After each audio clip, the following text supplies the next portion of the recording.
Welcome to Dissertainment, a channel whose name is just a giant lie.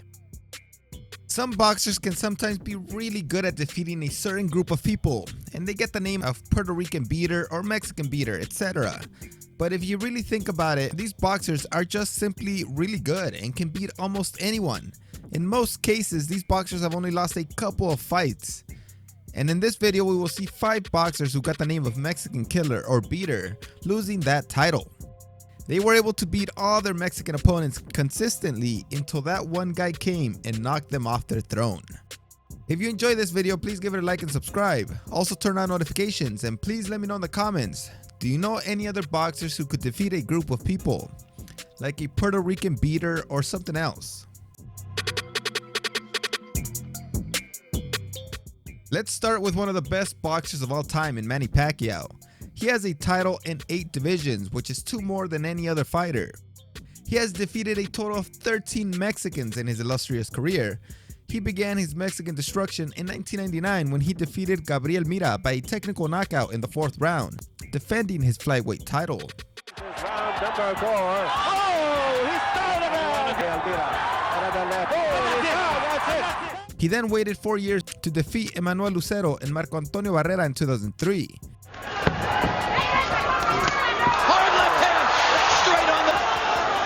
One of the most entertaining fights. Barrera's corner man is up on the apron. He's gonna step in. 2004, he fought with Juan Manuel Marquez for the first time, and they tied. Then in 2005, he lost in his first fight against Eric Morales, although many experts believe that Pacquiao had actually won the fight.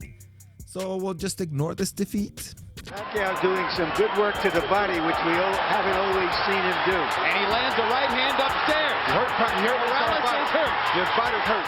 Then he started an incredible run where he beat Hector Velázquez, Eric Morales, Oscar Larios, Eric Morales again, Jorge Solís, Marco Antonio Barrera, Juan Manuel Marquez, David Diaz, and Oscar de la Hoya from 2005 to 2008.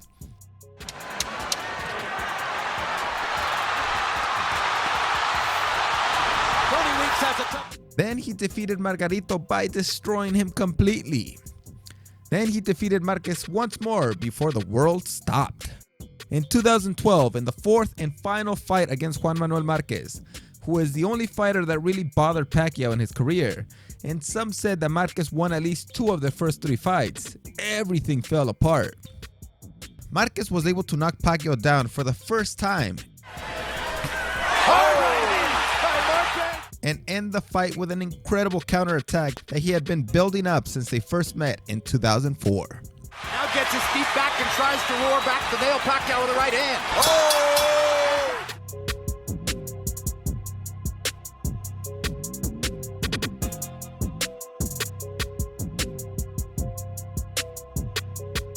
Roger Mayweather was known as the Mexican assassin by many boxing writers, as he had defeated many Mexican boxers on his way to the top.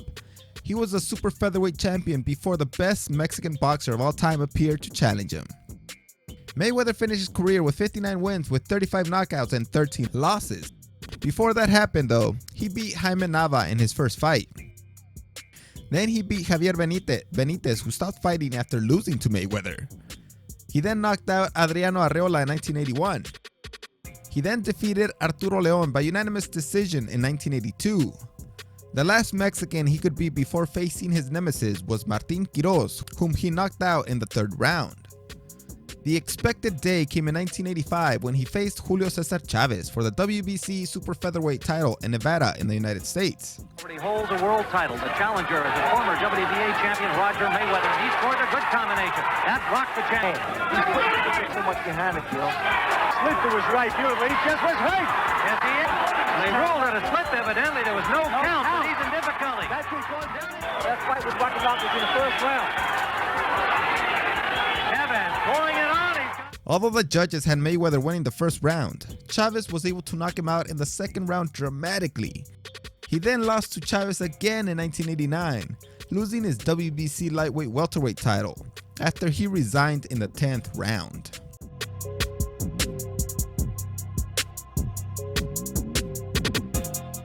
Shane Mosley really built his entire early career by beating Mexican boxers as he fought in California. Mosley finished his career with 49 wins with 41 knockouts and 10 losses and 1 titles in 3 weight classes. His first legitimate victory against a Mexican boxer was in 1997 when he defended his IBF lightweight title by defeating Manuel Gomez by a knockout in the 11th round. Then in the year 2000, he defeated Oscar de la Hoya for the first time in a split decision. Being hit like this constantly. Harold Letterman, how do you have it? Never should have allowed him to get that close. If he's that close. Jackson in LA's biggest fight ever. Big right hand by Mosley. Another. And new welterweight champion. That same year, he knocked out Antonio Diaz to retain his welterweight titles. In 2003, he once again defeated Oscar de la Hoya, this time by unanimous decision.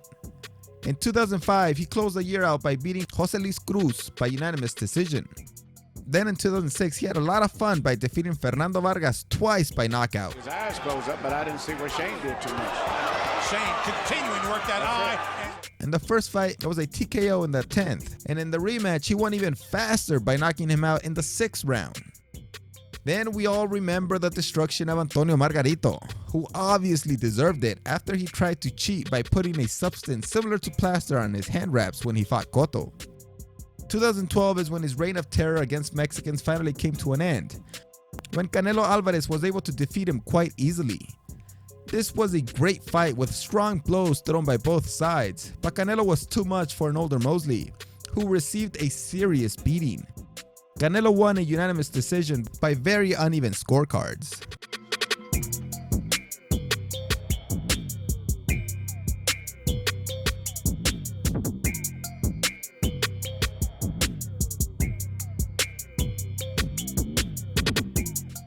Wilfredo Gomez was a Puerto Rican boxer who was champion 3 times and finished his career with 44 wins, 42 of them by knockout, which is incredible, and only 3 defeats. He had 17 consecutive knockouts in the championship defenses, which is a record in all divisions. This number is crazy. He knocked out 17 of the best challengers in boxing. That's amazing. He began his Mexican destruction by defeating Mario Hernandez in his second fight by technical knockout in 1974. He did not fight a Mexican again until 1976 when he beat Jose Murillo Medel by a knockout in the 4th round. Then Raul Tirado and Juan Antonio Lopez came in 1977 and 1978. Gomez forcing him into the corner now. The body punch is what hurts, ladies and gentlemen, but it's those body punches that have hurt him all evening. Gomez punched himself out in this heat early. He also beat the great Carlos Zárate in 1978 by a technical knockout in the 5th round. No longer pursuing, but backing off. And the left and the right in combination. And then another left before Zárate even had a count begin. Gomez not fighting the cleanest fight in the world, and Gibb not refereeing. He finally met his rival in 1981 when he fought Salvador Sanchez. Again, the turn around here, Gomez. Gomez is in trouble. Gomez is in trouble. 3 good shots. Their money's worth this one. Again, they're taking throwing pressure. Gomez is on the rope and in the nose again. He's hurt. He's hurt. Gomez is hurt. It's down. It's gone. He lost by a technical knockout in the 8th round. Sanchez himself had 44 victories, 32 by knockout before he died in 1982. He was only 23 years old and could have become one of the best boxers of all time had it not been for his premature death in a car accident. Wilfredo did not lose again with another Mexican after this, but he did defeat 5 more. If Sanchez had been alive, Gomez might have a couple more losses on that record.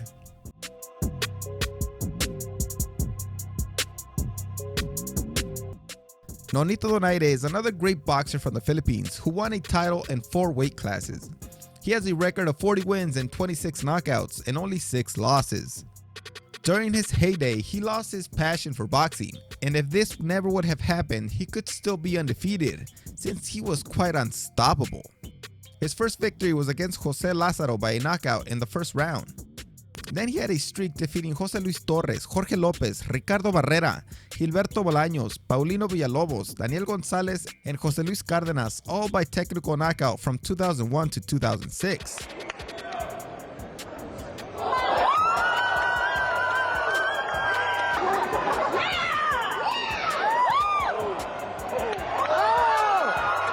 His first fight for the title came in 2006 when he beat Oscar Andrade by unanimous decision to maintain his flyweight title. From 2007 to 2011, he had another wave of Mexican knockouts when he beat Luis Maldonado, Raul Martinez, Manuel Vargas, Hernan Marquez, and ended his final fight when he knocked out Fernando Cochulito Montiel to win the bantamweight titles from the WBC and the WBO.